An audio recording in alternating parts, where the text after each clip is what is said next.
Saudi আরবে আদালতে দুই ভাই ঝগড়া করছে। এক ভাই বলছে মাকে আমি রাখবো, আরেক ভাই বলছে না মাকে আমি রাখবো। দোনো ভাই ঝগড়া করছে মাকে ঘরে রাখার জন্য। এরপর এক ভাই মাকে নিয়ে চলে যাচ্ছে, আরেক ভাই মাটিতে গড়া দিতে দিতে অবস্থা খারাপ। সৌদি আরবে আদালত হয় মা বাবাকে ঘরে রাখার জন্য, আর আমাদের দেশে আদালত হয় মা বাবাকে ঘর থেকে বের করার জন্য, ঠিক কি না?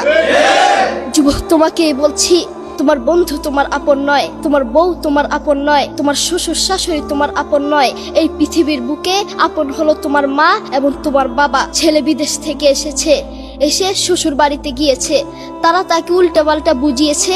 এখন বাড়িতে এসে সে বলছে মা তুমি আমার টাকায় খাও, আমার ঘরে থাকো, আবার আমার বউকে পিটাও।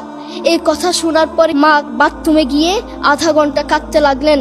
কেঁদে অজু করে নামাজে দাঁড়ালেন। নামাজ পড়ে আল্লাহর কাছে বলতে লাগলেন, আল্লাহ